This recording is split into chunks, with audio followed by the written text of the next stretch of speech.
vaccinate, fate la terza dose. Non si scherza con questo, non si scherza più. Facciamo una certa dose, cerchiamo di evitare feste, festine, festoni, capodanni. È una cosa importante, non va sottovalutata assolutamente. È la salute dei cittadini la prima preoccupazione del sindaco Giordani. La pandemia non è un lontano ricordo.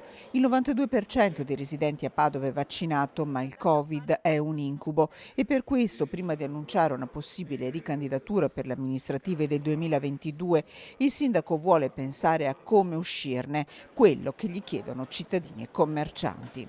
Quando finisce questa pandemia cominciamo a pensare anche a queste cose. Adesso ho fatto il giro di mercati e le piazze sotto il salone.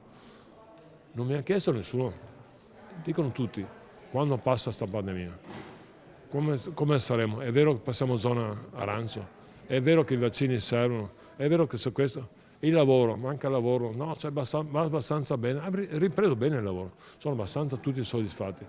È il terrore di tornare indietro, il terrore tutti di tornare indietro. Io mi ricordo quando giravo per le piazze, lockdown, non c'era nessuno, c'era solo io che giravo.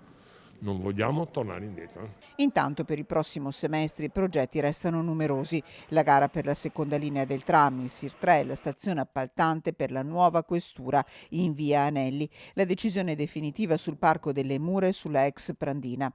E tornando indietro al 2021 che sta finendo, è il sigillo agli affreschi medievali trecenteschi a risvegliare l'orgoglio di padovano e primo cittadino. Ho parlato per un minuto a tutto il mondo. Chi mai avremmo immaginato nella mia vita di poter parlare di Padova per un minuto al mondo? Ma mai avrei pensato. E quando sono tornato, io ho sottovalutato il piacere dei padovani, l'orgoglio dei padovani.